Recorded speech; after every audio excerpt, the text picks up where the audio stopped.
भारतीय संविधान का सबसे महत्वपूर्ण भाग, भाग 3 है आपका।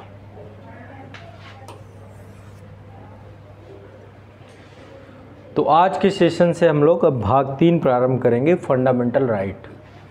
और ये भाग इसलिए महत्वपूर्ण है क्योंकि यदि ये भाग नहीं होता तो निश्चित तौर पे कहीं ना कहीं पे राज्य निरंकुश बन सकता था। राज्य आपके अधिकारों को समाप्त कर सकता था। आपके अधिकारों की उसकी स्वेच्छा रहती है, आपके अधिकारों को प्रोटेक्ट करता है, अपने हिसाब से चलता। तो इस भाग ने भारत के we the people of India को एम्पावर किया है। हम भारत के लोगों को एम्पावर किया है, लोक संप्रभुता के सिद्धांत को स्थापित करने का प्रयास किया है। तो यदि हम मोटा मोटी ये कहें कि भाग 3 का उद्देश्य क्या है, अल्टीमेट गोल क्या है, ये भाग क्या चाहता था, तो भाग 3 का उद्देश्य है कि राज्य के निरंकुश व्यवहार के विरुद्ध नागरिकों का परिरक्षण करना, उनके अधिकारों को बनाए रखना, उनको स्वतंत्रता का अधिकार, समता का अधिकार, धार्मिक स्वतंत्रता का अधिकार, शोषण के विरुद्ध अधिकार, विभिन्न प्रकार के अधिकारों के एक घेरे से उनको ढक देना। इसलिए भाग 3 सबसे महत्वपूर्ण भागों में से एक है। ठीक है, तो भाग 3 आपका भारतीय संविधान का मूल है, आधार है। यदि ये भाग आपका एक बेसिक स्ट्रक्चर है, इसके बिना संविधान खोखला है, अधूरा है। और ये फंडामेंटल राइट एक लंबी डिमांड है, ऐसे नहीं एक दिन में मिल गया, है ना। मौलिक अधिकार क्या है? मौलिक अधिकार एक ऐसे अधिकार हैं जिनके अभाव में आपके व्यक्तित्व का सर्वांगीण विकास नहीं हो सकता है। मौलिक अधिकारों के साथ ही आप अपने जीवन का, अपने व्यक्तित्व का सर्वांगीण विकास कर सकते हैं, है ना। यदि आपके डिसीजन कोई और ले, राज्य कहे भाई नहीं तुम्हें पढ़ना नहीं है, तुम ये करो, स्पोर्ट में जाओ, तुम्हें ये करना, तो कहीं ना कहीं पे जब आपके खुद के डिसीजन नहीं है, आपके पास स्वतंत्रता का अधिकार ही नहीं है, आपके विचारों के अभिव्यक्ति का अधिकार नहीं है, तो ऐसे में फिर आप कर क्या पाते? आपकी आस्थाएं भी आहत होती, राज्य निरंकुश बन जाता। और ब्रिटिश कालीन जो हमने सोसाइटी देखी तो उसमें यही था, कोई राइट होते नहीं थे। तो एक लंबी लड़ाई लड़ी गई आज़ादी की और फंडामेंटल राइट को प्रायोरिटी दी गई, है ना। महात्मा गांधी का एक बड़ा रोल है इन सब चीज़ों में। जो आज संविधान में जो झलक दिखती है, इसमें गांधी की झलक सबसे ज़्यादा है, क्योंकि महात्मा गांधी वो व्यक्ति थे जिन्होंने देश के आंदोलन के साथ साथ अधिकारों को सर्वांगीण रखा, प्राथमिकता में रखा। ठीक है, B.R. अम्बेडकर या संविधान सभा का तो रोल है ही, लेकिन देश के आंदोलन में जब इन बातों को भी रखा जाता है, मान लीजिए किसान आंदोलन चल रहा है, लेकिन आंदोलन क्यों चल रहा है, इसके पीछे कुछ तो कारण होगा ना, कुछ तो रीजन होगा ना। देश की आज़ादी चाहिए, लेकिन क्यों चाहिए? क्या देना चाहते हो आज़ादी के बाद? क्या सोसाइटी बनाना चाहते हो? क्या समाज बनाना चाहते हो? जब तक ये क्लियरिटी नहीं होगी तो गांधी ने आंदोलन के साथ साथ राष्ट्रीय स्तर पर अधिकारों को भी प्रमुखता दी, चाहे वो दलितों के अधिकार हों, चाहे महिलाओं के अधिकार हों, ठीक है, चाहे वो आपको कुटीर उद्योगों के माध्यम से एम्पावर्ड करने के अधिकार हों। तो वो विभिन्न प्रकार के अधिकारों को लेकर के स्वतंत्रता आंदोलन पे एक आवाज़ लगातार उठती रही और विभिन्न मंचों से उठाई गई, जिसमें से कांग्रेस मंच सबसे प्रमुख मंच के तौर पर उस समय उपस्थित था। ठीक है, तो कहने का मेरा तात्पर्य ये है कि भाग 3 की एक अपनी खुद की वैल्यू है, कीमत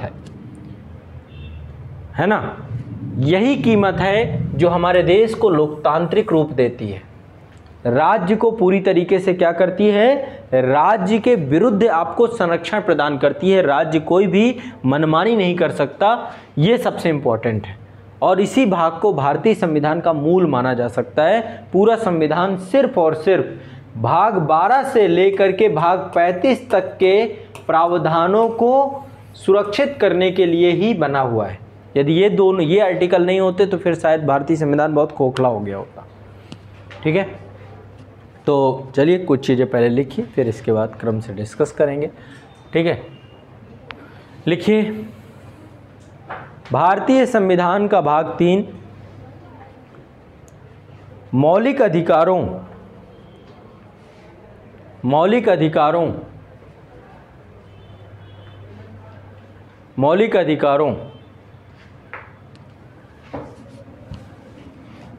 को स्थापित करता है।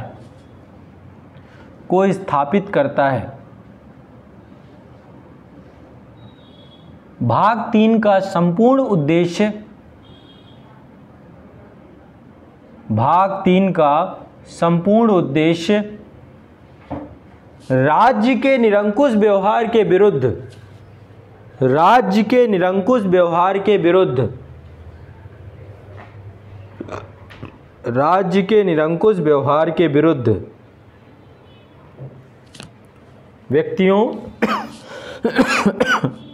व्यक्तियों, नागरिकों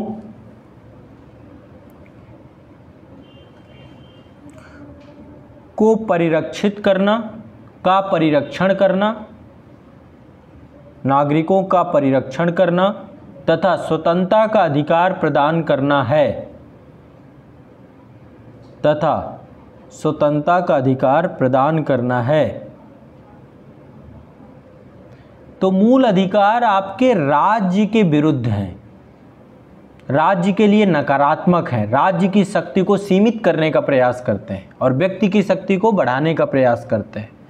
तो मूल अधिकारों की प्रतिभूति किसी व्यक्ति के विरुद्ध ना होकर के किसके विरुद्ध है? राज्य के विरुद्ध है। अब ये राज्य क्या है, इसको स्पष्ट किया गया है आर्टिकल 12 में। ये सबसे टेढ़ी खीर है। जब तक आप इसे नहीं समझोगे कि राज्य क्या है, तब तक आप संविधान में आपके मौलिक अधिकारों की रक्षा किससे होगी, ये नहीं समझ पाओगे। तो सबसे पहले आपको राज्य को समझना है कि राज्य है क्या, राज्य किस चिड़िया का नाम है। ठीक है, जब तक ये नहीं समझोगे तो हर जगह राज्य राज्य राज्य राज्य शब्द आएगा। और ये इतना आसान नहीं आपको लगता हो कि ये 3 लाइन संविधान में लिख दिए गए, बात हो गई। नहीं, संविधान निर्माताओं ने शब्द जो लिखे इसमें 4 शब्द आते हैं, 4 शब्दों का उल्लेख है। ठीक है, क्या क्या हैं 4 शब्द? राज्य की परिभाषा है आर्टिकल 12 में। क्या क्या 4 शब्द है? पहला है भारत की सरकार और संसद, ये पहला है। दूसरा है राज्य और प्रत्येक राज्य की सरकार, ठीक है, और विधान मंडल, दूसरा है। तीसरा है राज्य क्षेत्र या भारत सरकार के नियंत्रण स्थानीय प्राधिकारी, ये तीसरा है। और चौथा है अन्य प्राधिकारी। अब आपको क्या लगता है, इतने लिख देने से आपको स्पष्ट हो जाएगा कि राज्य क्या होगा? इसमें आगे काम करना पड़ा न्यायपालिका को। न्यायपालिका सामने आई और न्यायपालिका ने इस अनुच्छेद को परिभाषित किया विभिन्न केस के माध्यम से, विभिन्न वाद के माध्यम से। मैं कुछ वाद आप लोग को लिखवा भी दूंगा ताकि आप लोग को क्लियर हो जाए। ठीक है, तो हमें बहुत आसानी से लगता है कि आर्टिकल 12 में केवल आसानी से 4 शब्द लिख दिए गए कि भारत की सरकार, संसद, राज्य की सरकार, विधानमंडल और स्थानीय प्राधिकारी और अन्य प्राधिकारी, ये 4 चीज़ है। लेकिन अब स्थानीय प्राधिकारी कौन होंगे, कैसे पता चलेगा? या अन्य प्राधिकारी में कौन कौन सम्मिलित हैं, कैसे पता चलेगा? तो ये केसेस हमें समझने पड़ेंगे। ठीक है, तो पहले कुछ लिख लीजिए। लिखिए अनुच्छेद 12 राज्य की परिभाषा। अनुच्छेद 12 राज्य की परिभाषा लिखिए। इसमें संविधान के अनुच्छेद 12 में शब्द राज्य की परिभाषा दी गई है। शब्द राज्य की परिभाषा दी गई है।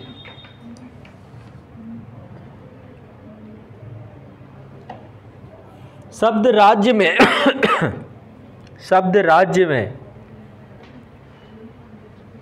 शब्द राज्य में अभिव्यक्त रूप से निम्नांकित को सम्मिलित किया गया है। निम्नांकित को सम्मिलित किया गया। इसको और तोड़ देते हैं। मैं 4 शब्द को और तोड़ दूं तो यहाँ पे भारत की सरकार एक शब्द आ जाएगा, एक आ जाएगा भारत की सरकार, दूसरा आ जाएगा पार्लियामेंट, तीसरा आ जाएगा राज्य की सरकार, चौथा आ जाएगा विधानमंडल, है ना, पांचवा आ जाएगा आपका स्थानीय प्राधिकारी और छठवां आ जाएगा आपका अन्य प्राधिकारी। तो आपको 6 दिखेंगे। अब यहाँ पे कहीं पे न्यायपालिका दिख रहा है, न्यायपालिका लिखा हुआ है कि न्यायपालिका भी राज्य होगा? न्यायपालिका राज्य होगा कि नहीं होगा, ये भी हमें समझना होगा। राज्य के अंतर्गत न्यायपालिका आती है कि नहीं आती है? क्या सुप्रीम कोर्ट और हाई कोर्ट राज्य के अंतर्गत आते हैं? हाँ, एक केस है आपका, इस केस का नाम है नरेश बनाम स्टेट ऑफ महाराष्ट्र वाद, 1967 में आया था। इस वाद में सुप्रीम कोर्ट ने बोला था कि जो न्यायपालिकाएं हैं वो न्यायपालिका जो है आपकी राज्य के अंतर्गत नहीं आती। अब इसको लेकर और एलिब्रेट करेंगे और देखने का प्रयास करेंगे। चलिए अब एक एक करके इनको समझते हैं, केसेस कुछ आपको लिखवा देता हूं तब आपको समझ में आएगा। ठीक है, पहले पूरा कर लीजिए, सेंटेंस सम्मिलित किया गया है, यहाँ तक लिख लिया। आगे लिखिए नंबर 1 भारत सरकार। भारत सरकार का मतलब क्या है? कार्यपालिका, केंद्र सरकार जो आपकी है, मंत्रिपरिषद जो आपका है ना। तो अभी केंद्र सरकार में मंत्रिपरिषद है आपका, कार्यपालिका में कौन कौन होता है? राष्ट्रपति होते हैं। भारत सरकार का मतलब क्या है? भारत का राष्ट्रपति भारत सरकार के अंतर्गत है ना। मंत्रिमंडल भारत सरकार के अंदर, मंत्रिपरिषद, प्रधानमंत्री सब आते हैं, महान्यायवादी ये सब आते हैं। तो सब पूरी लिस्ट आपकी भारत सरकार है। ठीक है, और भारत सरकार का कोई भी कर्मचारी जो अपने आगे भारत सरकार लिखता है। ठीक है, तो भारत सरकार, दूसरा संसद, तीसरा राज्य सरकार, चौथा राज्यों के विधानमंडल, पांचवा स्थानीय प्राधिकारी। 4 तक तो आपको समझ में आते हैं। भारत सरकार आपको समझ में आती है, संसद समझ में आती है, राज्य सरकार समझ में आती है, राज्यों के विधानमंडल भी समझ में आ जाते हैं। लेकिन स्थानीय प्राधिकारी और अन्य प्राधिकारी को हमें समझना पड़ेगा। ठीक है, स्थानीय प्राधिकारी और अन्य प्राधिकारी को समझना पड़ेगा कि ये क्या है। अब स्थानीय प्राधिकारी का मतलब क्या है? देखिए, स्थानीय प्राधिकारी का मतलब ये है, स्थानीय प्राधिकारी, लोकल सेल्फ गवर्नमेंट से आप नगर पालिकाएँ समझ रहे होंगे, सब समझ रहे होंगे, लेकिन मैं आपको परिभाषा के तौर जो कोर्ट ने कहा कि किसी विधि, उपविधि, आदेश, अधिसूचना आदि के बारे में, आदि का निर्माण, कोई कानून का निर्माण यदि कोई संस्था करती है और उस कानून को जारी करने की उस शक्ति के साथ साथ उसको प्रवर्तित कराने की शक्ति यदि किसी भी संस्था के पास होती है, तो वो संस्था क्या होती है? आपकी स्थानीय प्राधिकारी के अंतर्गत आती है। यानी कि यदि किसी संस्था के पास ये पावर है कि वो कानून बना सके और उसको प्रवर्तित करा सके, तो क्या हो जाएगा? वो स्थानीय प्राधिकारी। लिख लीजिए इसको। अनुच्छेद 12 के संदर्भ में स्थानीय प्राधिकारी शब्द का अर्थ है, अनुच्छेद 12 के संदर्भ में स्थानीय प्राधिकारी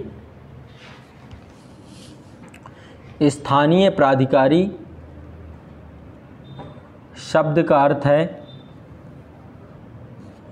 जिन्हें किसी विधि, उपविधि, आदेश, अधिसूचना आदि के निर्माण या जिन्हें किसी विधि, उपविधि, आदेश, अधिसूचना आदि के निर्माण या जारी करने की शक्ति होती है जारी करने की शक्ति होती है और साथ ही प्रवर्तित करने की भी शक्ति होती है।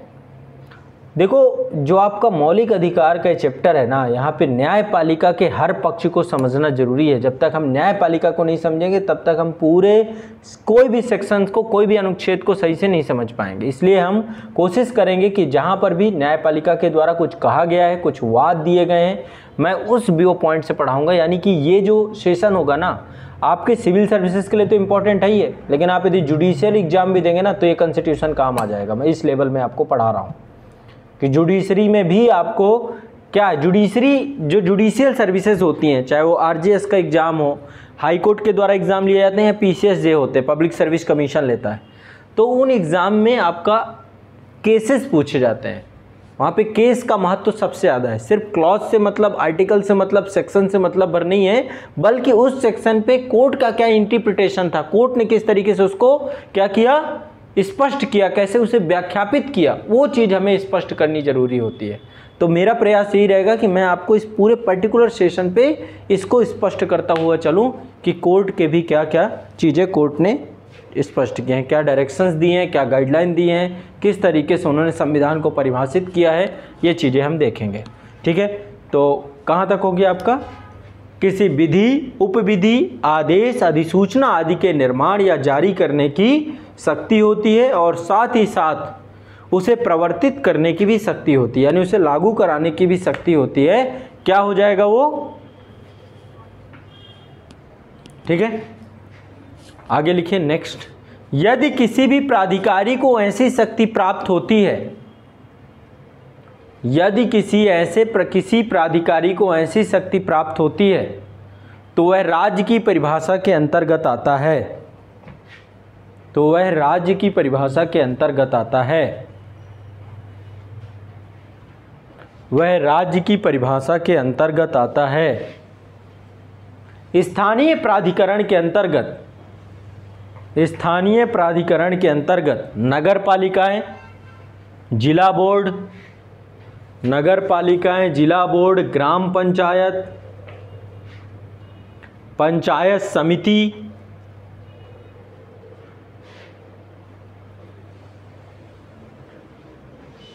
समझौता बोर्ड, समझौता board, improvement board, improvement trust, improvement trust आदि संस्थाएं सम्मिलित होती हैं।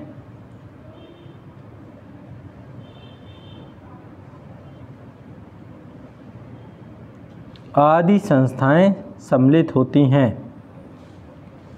तो देखो विधायिका और कार्यपालिका दोनों तो राज्य के दायरे में आपकी आ गई। स्थानीय प्राधिकारी पे भी ये स्पष्ट हो गया कि यदि किसी भी संस्था को विधि, उपविधि, आदेश, अधिसूचना आदि के निर्माण करने की या उसे जारी करने की और साथ ही साथ उसे लागू करने की शक्ति होती है तो वो, अब आप देखिए हमारे यहाँ पे जो स्थानीय स्वशासन प्रणाली के अंतर्गत आर्टिकल अनुसूची 11 और 12 है। अनुसूची 11 में ग्रामीण स्थानीय लोकल सेल्फ गवर्नमेंट के लिए 29 विषय दिए गए, उसमें कानून बनाया जा सकता है, उन्हें लागू करवाया जा सकता है। और नगर पालिकाओं के लिए 18 विषय दिए गए हैं 12वीं अनुसूची में, उसमें भी स्पष्ट किया गया है। तो कोर्ट के कुछ केस हैं। एक केस आया है, लिखिए, मोहम्मद यामीन बनाम टाउन एरिया कमेटी, मोहम्मद यामीन बनाम टाउन एरिया कमेटी, ये 1952 का वाद है। 1952 सुप्रीम कोर्ट में ये वाद आया। ठीक है, देखो संविधान को जहाँ पर स्पष्ट करने का वाद है ना, ये ज़्यादातर आपके सुप्रीम कोर्ट के वाद होंगे, लेकिन कुछ वाद हाई कोर्ट के भी है। ऐसा नहीं कि हाई कोर्ट के द्वारा संविधान को स्पष्ट नहीं किया जा सकता। ठीक है, हाई कोर्ट भी संविधान के क्लॉजेस को स्पष्ट करता है, वो भी एक कोर्ट ऑफ रिकॉर्ड के तौर पे रहता है। ठीक है, लेकिन ज़्यादातर संविधान के, जब संविधान की व्याख्या की बात आती है, संविधान को परिरक्षण की बात आती है, संविधान के पुनरावलोकन की बात आती है, या संविधान से बना कोई भी कानून बना जुडिशियल रिव्यू की बात आती है, तो वहाँ पर सुप्रीम कोर्ट को प्रारंभिक अधिकार होता है। सुप्रीम कोर्ट में ही प्रारंभ होगा ऐसा कोई भी केस जहाँ पे केस को संविधान को परिभाषित करना है, संविधान को स्पष्ट करना है। ठीक है, तो लिखिए आगे, मोहम्मद यामीन बनाम टाउन एरिया कमेटी 1952 केस में लिखे, इस वाद में शहर की नगर पालिका ने, इस वाद में शहर की नगर पालिका ने, अब देखो होता क्या, नगर पालिकाओं के द्वारा टैक्स लगाया जाता है कि नहीं लगाया जाता, बिक्री कर लगाया जाता है। ठीक है, जो भी थोक विक्रेता होते हैं उनके ऊपर एक टैक्स लगाया जाता है, बिक्री कर।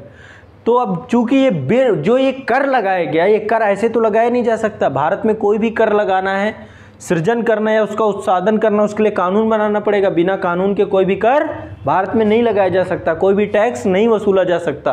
तो चूंकि नगर पालिका ने बिक्री कर लगाया तो उसके लिए कोई कानून बना होगा, कोई विधि बनी होगी, कोई उपविधि बनी होगी। चूंकि उपविधि बनाने का, प्रवर्तित कराने का अधिकार है, तो ये क्या हो जाएगा, राज्य।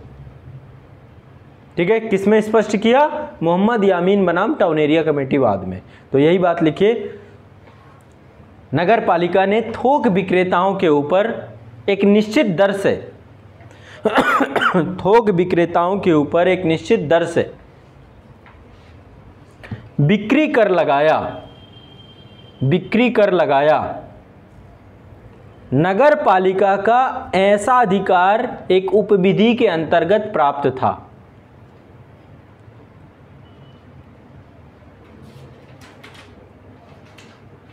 उपविधि का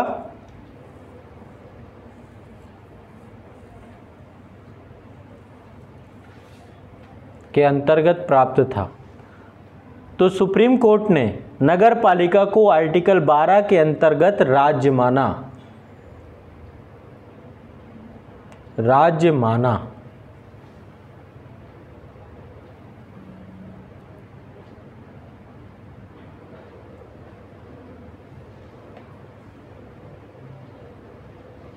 नेक्स्ट एक अगला वाद लिखिए, डॉक्टर दिनेश कुमार बनाम Motilal Nehru medical college Allahabad. Doctor Dinesh Kumar बनाम Motilal Nehru medical college Allahabad. Doctor Dinesh Kumar बनाम मोतीलाल नेहरू मेडिकल कॉलेज इलाहाबाद के वाद में नगर निगम द्वारा संचालित मेडिकल कॉलेज के संदर्भ में, ये जो मोतीलाल नेहरू मेडिकल कॉलेज था इसको संचालन कौन कर रहा था? नगर निगम संचालित कर रही थी। तो इसलिए आर्टिकल 12 के अधीन नगर निगम को क्या माना गया? एक स्थानीय प्राधिकारी। ठीक है, और ऐसा बोला गया कि नगर निगम न्यायपालिका के आदेश को मानने के लिए बाध्य है, क्योंकि ये किसके अंतर्गत आती है? राज्य के अंतर्गत आती है। ठीक है, तो लिख लीजिए इसको कि बाद में नगर निगम द्वारा संचालित मेडिकल कॉलेज के संदर्भ में सुप्रीम कोर्ट ने यह अभिनिर्धारित किया कि चूंकि आर्टिकल 12 के अधीन नगर निगम एक स्थानीय प्राधिकारी है, नगर निगम एक स्थानीय प्राधिकारी है, नगर निगम एक स्थानीय प्राधिकारी है, अतः ऐसे नगर निगमों द्वारा संचालित मेडिकल कॉलेज भी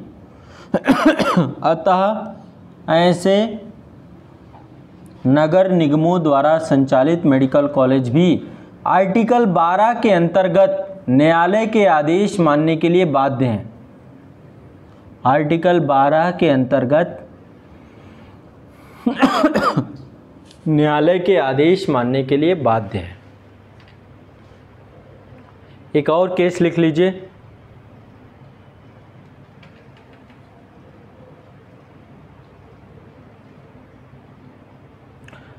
लोक सेवा आयोग को स्थानीय प्राधिकारी नहीं माना गया, चाहे वो संघ लोक सेवा आयोग हो चाहे वो राज्य लोक सेवा आयोग हो। क्यों?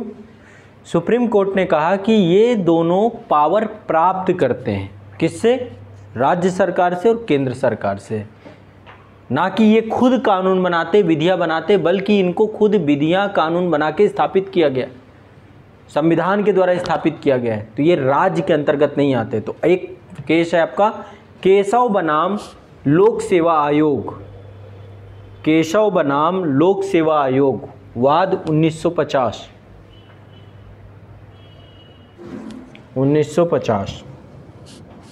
सुप्रीम कोर्ट का वाद है ये कि वाद में स्पष्ट किया गया कि लोक सेवा आयोग आर्टिकल 12 के अधीन ऐसे प्राधिकारी नहीं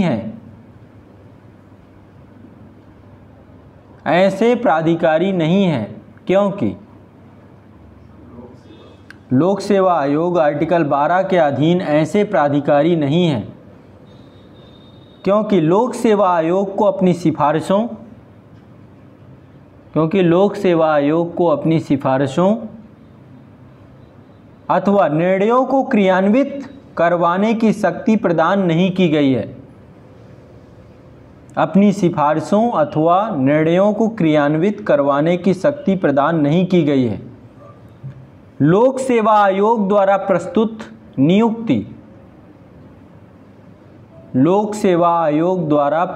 नियुक्ति संबंधी सिफारिशों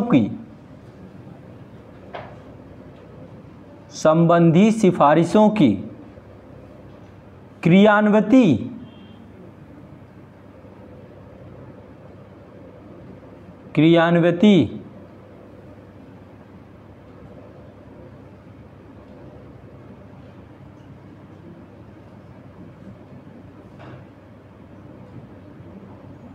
संबंधित राज्य सरकार अथवा केंद्र सरकार द्वारा की जा सकती है।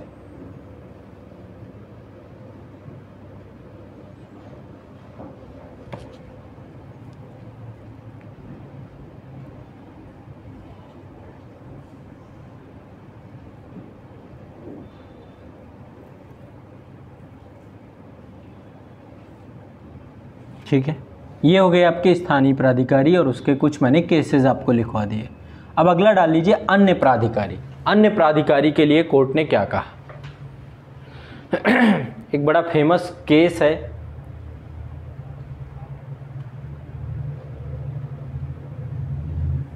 राजस्थान राज्य विद्युत मंडल बनाम मदन लाल, ये केस है। इस केस में अन्य प्राधिकारी को जो है स्पष्ट करने का प्रयास किया गया है।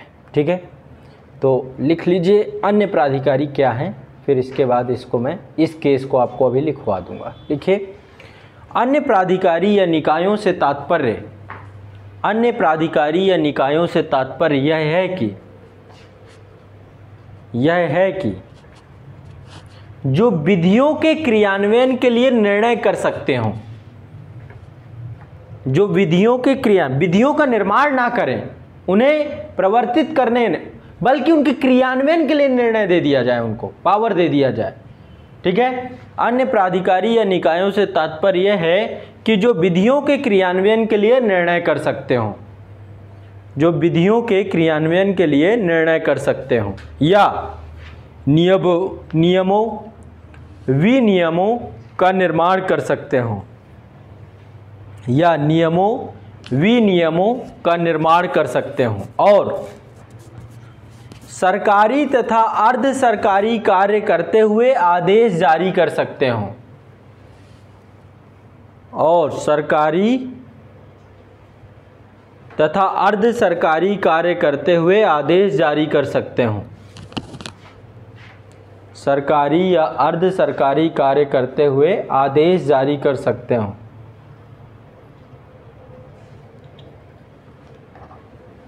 ठीक है, तो सुप्रीम कोर्ट और हाई कोर्ट के कई सारे ऐसे केसेस हैं जिन केसेस में ये स्पष्ट किया गया है कि स्थानीय प्राधिकारी क्या होंगे। एक केस लिख लीजिए, राज्य विद्युत मंडल बनाम मदन लाल। ठीक है, 1967 का वाद है ये, 1967 सुप्रीम कोर्ट का वाद है। देखिए, के बाद में सुप्रीम कोर्ट ने यह निर्णय दिया कि, के बाद में सुप्रीम कोर्ट ने यह निर्णय दिया कि सुप्रीम कोर्ट ने यह निर्णय दिया कि अन्य प्राधिकारी शब्द के अंतर्गत,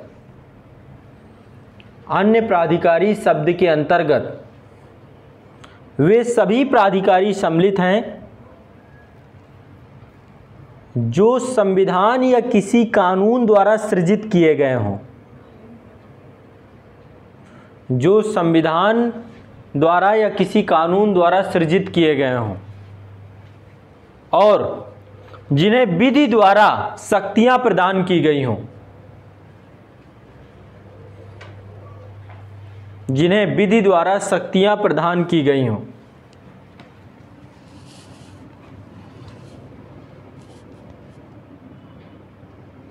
यह आवश्यक नहीं है कि ऐसे प्राधिकारी, यह आवश्यक नहीं है कि ऐसे प्राधिकारी राजकीय अथवा संप्रभु से संबंधित कार्य करते हों, राजकीय अथवा संप्रभु से संबंधित कार्य करते हों, राजकीय अथवा संप्रभु से संबंधित कार्य करते हों। सुप्रीम कोर्ट के अनुसार, है ना, जरूरी नहीं कि ये संप्रभु हों, इंडिपेंडेंट हों, है ना, ये आवश्यक नहीं है। सुप्रीम कोर्ट के अनुसार राज्य विद्युत मंडल एक अन्य प्राधिकारी, राजस्थान राज्य विद्युत मंडल, सुप्रीम कोर्ट के अनुसार राजस्थान राज्य विद्युत मंडल अन्य प्राधिकारी शब्द के अंतर्गत राज्य है। अन्य प्राधिकारी, तो अन्य प्राधिकारी का मतलब समझ गए। अन्य प्राधिकारी का मतलब है कि ऐसी संस्थाएं जिनको संविधान के द्वारा, कानून के द्वारा सृजित किया गया हो, है ना, और जिनको पावर दी गई हो, अथॉरिटी दी गई हो कि वो कानूनों को इम्प्लीमेंट करते समय डिसीजन ले सके, निर्णय ले सके। समझ रहे हैं? तो ये है अन्य प्राधिकारी। अब आगे कुछ केसेस में स्पष्ट हो जाएगा। इसमें लिख लीजिए, सुप्रीम कोर्ट के अनुसार राजस्थान राज्य विद्युत मंडल अन्य प्राधिकारी शब्द के अंतर्गत राज्य है, क्योंकि इसका सृजन संसद ने भारतीय विद्युत अधिनियम के तहत किया है। क्योंकि इसका सृजन संसद ने भारतीय विद्युत अधिनियम के तहत किया है। अन्य प्राधिकारी शब्द के अंतर्गत इलेक्ट्रिसिटी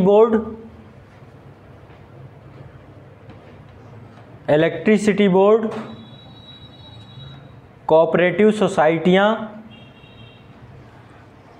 कोऑपरेटिव सोसाइटियां जैसी संस्थाएं सम्मिलित होंगी। कोऑपरेटिव सोसाइटियां जैसी संस्थाएं सम्मिलित होंगी, जिन्हें कोऑपरेटिव सोसाइटी एक्ट 1911, जिन्हें कोऑपरेटिव सोसाइटी अधिनियम 1911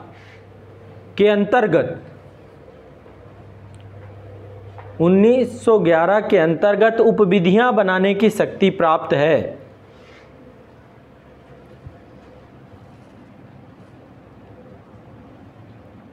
ठीक है, तो राजस्थान राज्य विद्युत मंडल बनाम मदन लाल केस में अन्य प्राधिकारी को सुप्रीम कोर्ट ने क्या किया है?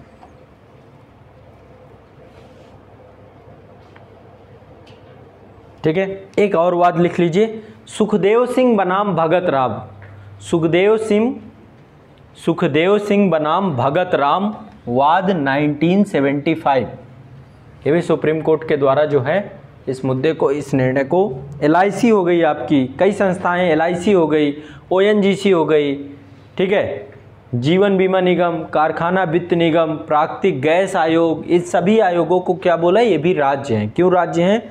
देखिए, लिखिए के मामले में सुप्रीम कोर्ट ने जीवन बीमा निगम, कारखाना वित्त निगम, तेल और प्राकृतिक गैस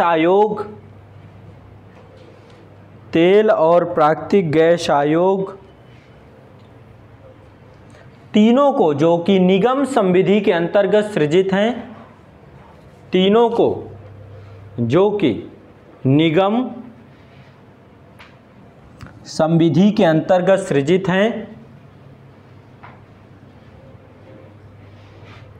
उन्हें नियमों और विनियमों को बनाने की शक्ति प्राप्त है।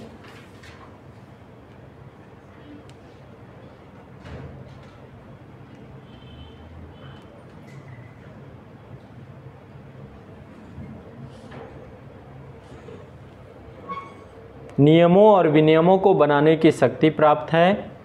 इन तीनों पर सरकार का गहरा नियंत्रण है। अतः यह विधिक निगम अन्य प्राधिकारी के अंतर्गत राज्य है।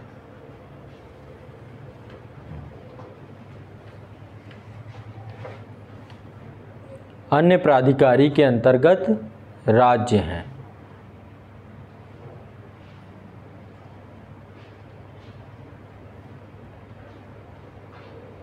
ठीक है, क्लियर है?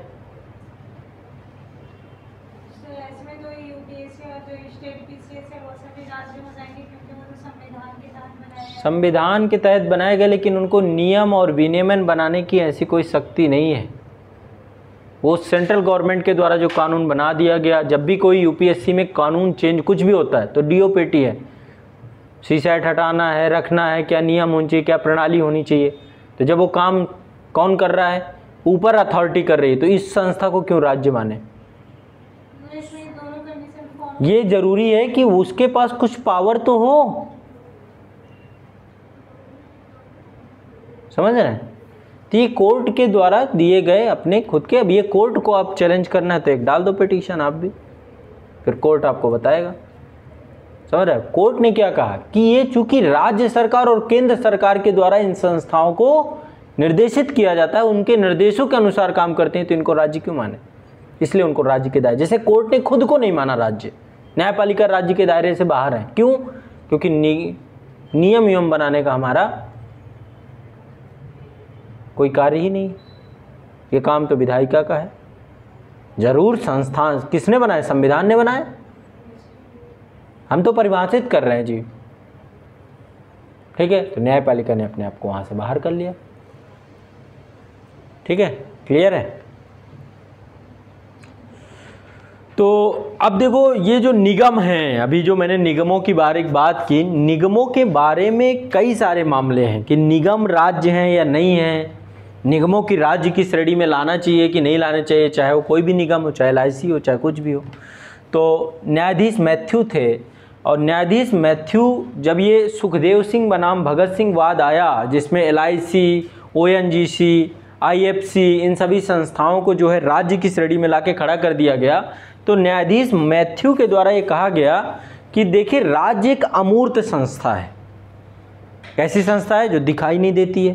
लेकिन आर्टिकल 298 देखें भारतीय संविधान का, तो आर्टिकल 298 के तहत राज्य व्यापार और वाणिज्य का कार्य करती है, और व्यापार और वाणिज्य अंतर्राज्य व्यापार करती है। लेकिन ये कैसे करती है? जब ये अमूर्त संस्था है जो दिखाई नहीं देती है, ये कैसे व्यापार कर रही है? कुछ अभिकरणों के माध्यम से, कुछ निगमों को इसने बनाया है, कुछ संस्थाओं का सृजन किया है, उन संस्थाओं के माध्यम से व्यापार कर रही है। तो जब इनके लिए व्यापार कर रही है, वर्तमान में राज्य जो है विभिन्न अभिकरणों के माध्यम से, विभिन्न एजेंसियों के माध्यम से विधिक कार्य कर रहा है, ट्रेड कर रहा है, तो ये राज्य अभिकरण का माध्यम है। जितनी एजेंसियां हैं सब राज्य का माध्यम है। तो ऐसे में हमें ये देखना होगा कि जो आधुनिक परिदृश्य में जो संस्थाएं बनाई गई हैं, क्या इन संस्थाओं को राज्य के द्वारा सपोर्ट किया जा रहा है या राज्य को सपोर्ट कर रही हैं? ये चीज हमें समझनी होगी कि ये किस, इनका क्या महत्व है इन बॉडीज का, तब हम जाकर के ज्यादा अच्छे से समझ पाएंगे। तो इसको लेकर एक दो केस और आए हैं, एक केस और लिखिए। नेक्स्ट आगे लिखिए। ये केस आया है आपका 1975 में। अगला केस है आपका निगम को लेकर के है। आरडी का फुल फॉर्म लिख लीजिए ब्रैकेट में, रमन्ना दयाराम शेट्टी। आरडी ब्रैकेट में लिखिए रमन्ना दयाराम शेट्टी बनाम अंतरराष्ट्रीय एयरपोर्ट अथॉरिटी ऑफ इंडिया। अंतरराष्ट्रीय airport authority of India case आया था 1979 पे। के मामले में न्यायमूर्ति है ना, देखो कहने का मतलब जो न्यायमूर्ति मैथ्यू कह रहे थे कि जो कल्याणकारी राज्य है, इस राज्य के द्वारा जो अभी निगम बनाए गए हैं, विधिक निगम बनाए गए हैं, ये सामाजिक संस्था के रूप में उभरे हैं। इसलिए इनका समाज का नियंत्रण होना चाहिए, सामाजिक नियंत्रण होना चाहिए। राज्य को इसके तहत लाने की जरूरत नहीं है, लेकिन बाद में स्पष्ट किया गया कि निगम जितने भी बनाए गए हैं, जितने पब्लिक सेक्टर सार्वजनिक निगम है, सार्वजनिक उपक्रमों के निगम है, भेल है, गेल है, सेल है, महारत्न, नवरत्न, दुनिया भर की कंपनियां हैं, तो ये क्यों होंगी?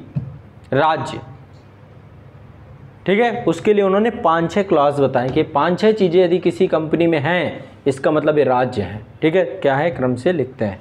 आरडी रमन्ना है ना, रमन्ना दयाराम शेट्टी बनाम अंतर्राष्ट्रीय एयरपोर्ट अथॉरिटी ऑफ इंडिया वाद 1979 के बाद में के मामले में न्यायमूर्ति श्री भगवती ने सुप्रीम कोर्ट की ओर से यह अभिनिर्धारित किया कि कोई निगम जो सरकार के माध्यम या अभिकरण के रूप में कार्य कर रहा है, कोई निगम जो सरकार के माध्यम या अभिकरण के रूप में कार्य कर रहा है, उन पर संवैधानिक या प्रशासनिक विधि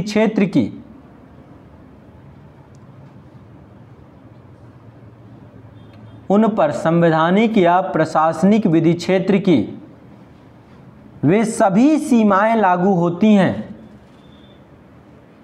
संवैधानिक या प्रशासनिक विधि क्षेत्र की वे सभी सीमाएं लागू होती हैं जो स्वयं सरकार पर हैं।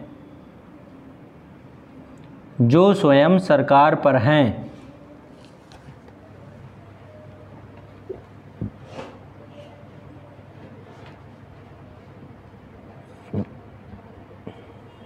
कोई भी अभिकरण अगर निम्न शर्तें पूरी करता है तो वह राज्य के अंतर्गत आएगा।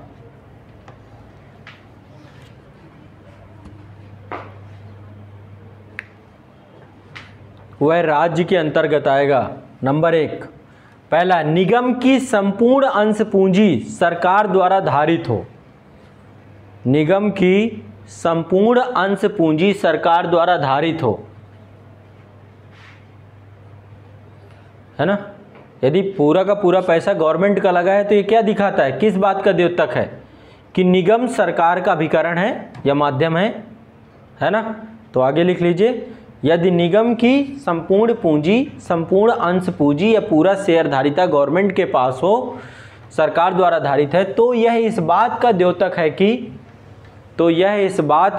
है कि वह निगम सरकार का अभिकरण या माध्यम है। वह निगम सरकार का अभिकरण या माध्यम है। दूसरा, जहां राज्य द्वारा की गई आर्थिक सहायता इतनी है, जहां राज्य द्वारा की गई आर्थिक सहायता इतनी है जिससे निगम के प्रायः सभी खर्चे चलाए जाते हैं। मतलब राज्य इतनी मदद करे उस निगम की जिससे जो खर्चे हैं वो कौन चलाए, सारे के सारे वहां के खर्चे चल जाएं। जहां राज्य की गई आर्थिक सहायता इतनी है जिससे निगम के प्रायः सभी खर्चे चलाए जाते हैं। निगम के प्रायः सभी खर्चे चलाए जाते हैं। अगला, जहां की निगम द्वारा किए गए कार्य, जहां की निगम द्वारा किए गए कार्य लोकहित के हैं, लोकहित के हैं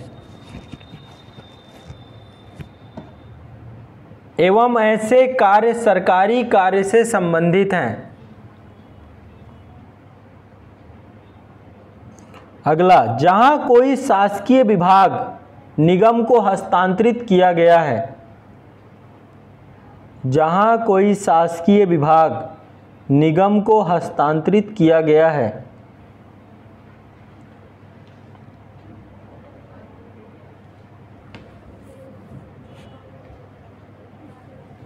निगम को हस्तांतरित किया गया है।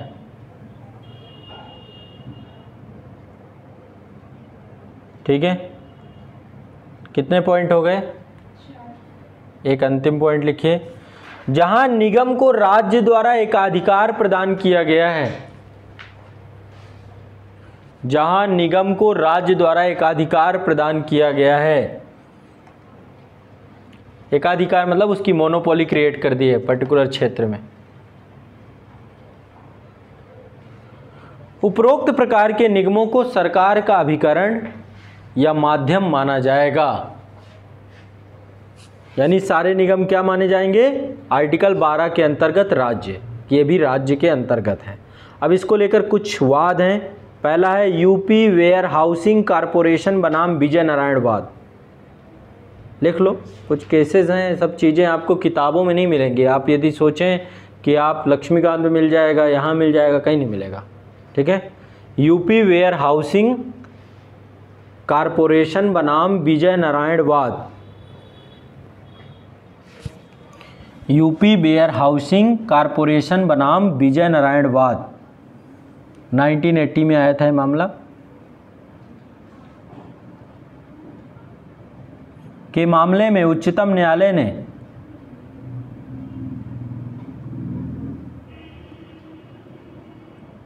उक्त कसौटी को लागू करते हुए यह अभिनिर्धारित किया कि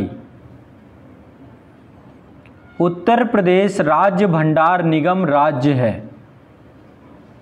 उत्तर प्रदेश राज्य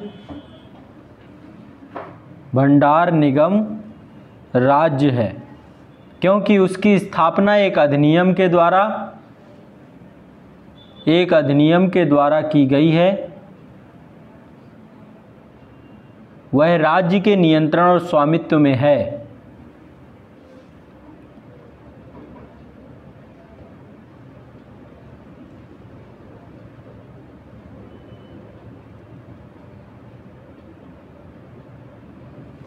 ठीक है।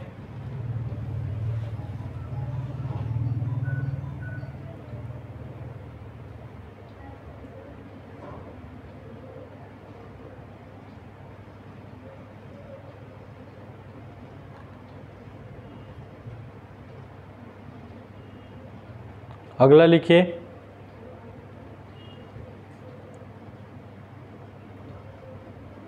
सोम प्रकाश सेखी बनाम भारत संघवाद 1981।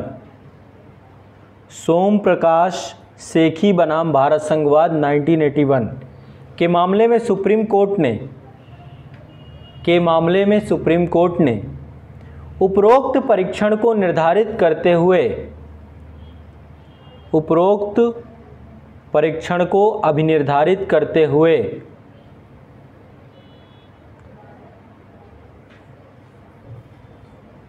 कि सोसाइटीज रजिस्ट्रेशन एक्ट 1898 के अंतर्गत सोसाइटीज रजिस्ट्रेशन एक्ट ये कौन सा था आपका, सोम प्रसाद सेखी। इसमें लिखिए के मामले में सुप्रीम कोर्ट ने भारत पेट्रोलियम कॉरपोरेशन को, कट कर दीजिए वहाँ से जहाँ आगे लिख के आओ, के मामले में सुप्रीम कोर्ट ने भारत पेट्रोलियम कॉरपोरेशन को कंपनी लॉ के अंतर्गत एक रजिस्टर्ड कंपनी माना। कंपनी लॉ के अंतर्गत एक रजिस्टर्ड कंपनी माना, अर्थात यह एक राज्य है, अर्थात यह भी राज्य है। ठीक है। अगला है नेक्स्ट,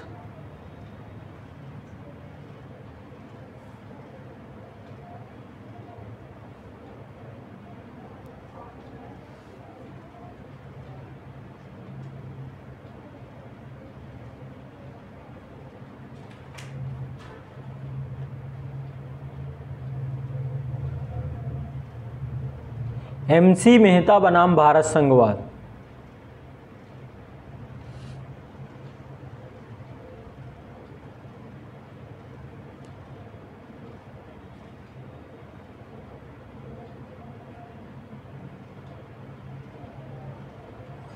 इस वाद में श्री भगवती न्यायमूर्ति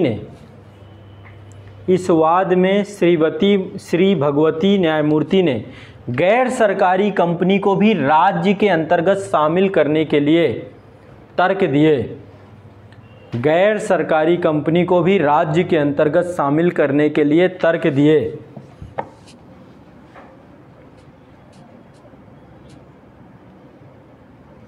उनके अनुसार यदि ऐसी गैर सरकारी कंपनी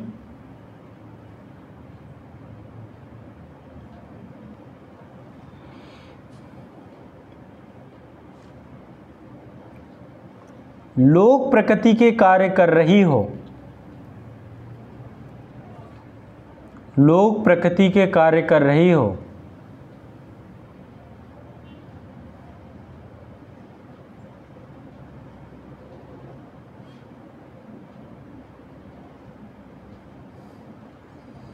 या उस पर सरकार का नियंत्रण या अंकुश हो,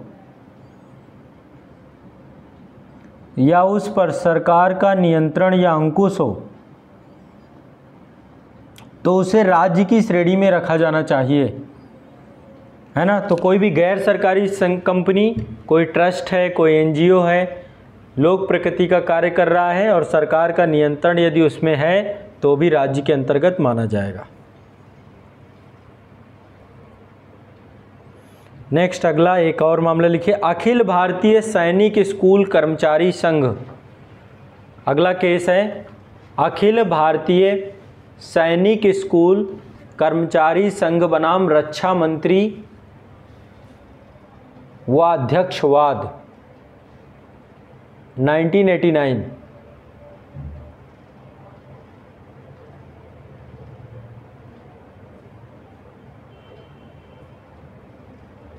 के मामले में सुप्रीम कोर्ट ने कहा कि सैनिक स्कूल सोसाइटी आर्टिकल 12 के अंतर्गत राज्य हैं। आर्टिकल 12 के अंतर्गत राज्य हैं क्योंकि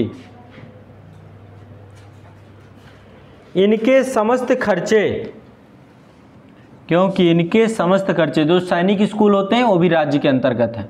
समस्त खर्चे राज्य व केंद्र सरकारों की सहायता से चलाए जाते हैं।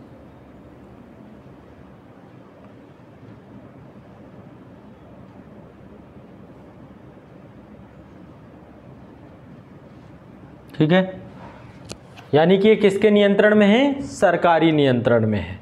और स्कूलों का इसका उद्देश्य है कि एनडीए के लिए विद्यार्थियों को तैयार करना, देश में आगे फिर से, तो ये भी ध्यान रखिएगा। तो एक वाद एमसी मेहतावाद जो मैंने आपको लिखा है इसको स्टार बना लीजिए। इसमें गैर सरकारी कंपनियों को भी शामिल करने के लिए बात कही थी, ये भी ध्यान रखिएगा।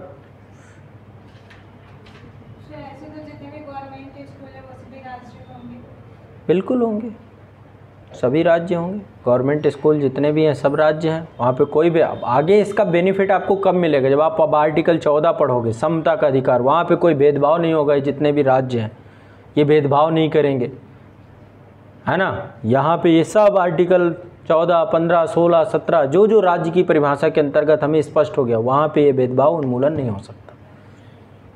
ठीक है, ये सारी चीज़ें। अगला,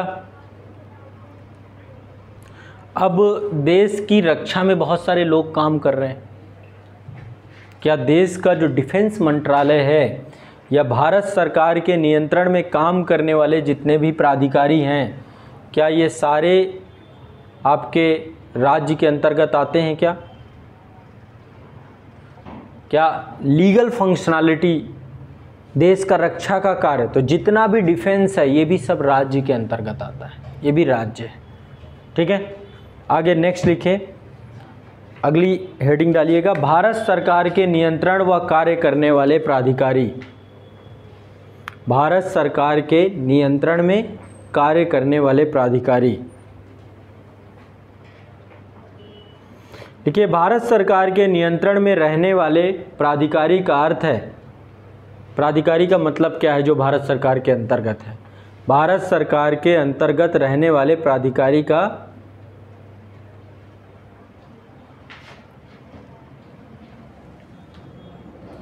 भारत सरकार के नियंत्रण में रहने वाले प्राधिकारी का अर्थ है भारत क्षेत्र से बाहर के वे सभी क्षेत्र, भारत क्षेत्र से बाहर के वे सभी क्षेत्र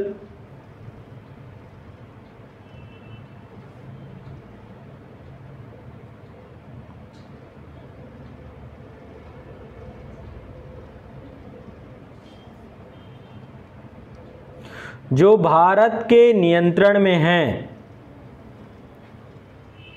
भारत क्षेत्र के बाहर वे सभी क्षेत्र जो भारत के नियंत्रण में हैं या भविष्य में आ सकते हैं,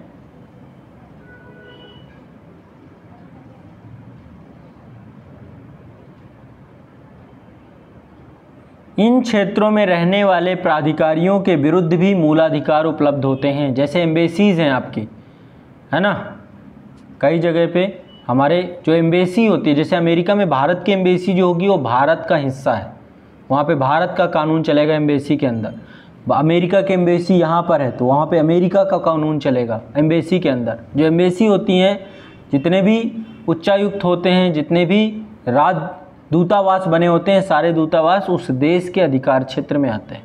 उसके अंदर जो भी आर्थिक गतिविधि होगी वहाँ की जीडीपी पे लिखा जाएगा, उसके घरेलू सीमा के अंतर्गत रखा जाएगा। ठीक है, तो ये भी, यानी कि ब्रिटेन में यदि भारत की एम्बेसी है, वहाँ पे दूतावास है, हमारा उच्चायोग है, तो उच्चायोग में भी फंडामेंटल राइट आपके प्रोटेक्ट किए जाएंगे। क्योंकि वो भारत के प्राधिकारी हैं। ठीक है, ये चीज़ स्पष्ट रखिएगा। इन क्षेत्रों में रहने वाले प्राधिकारियों के विरुद्ध भी मूलाधिकार उपलब्ध हैं। ऐसे क्षेत्र संविधान के भाग 3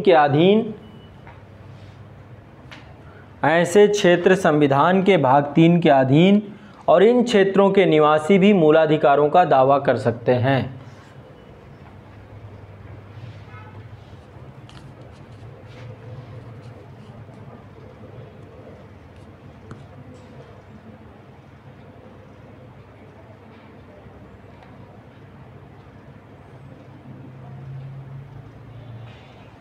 ठीक है,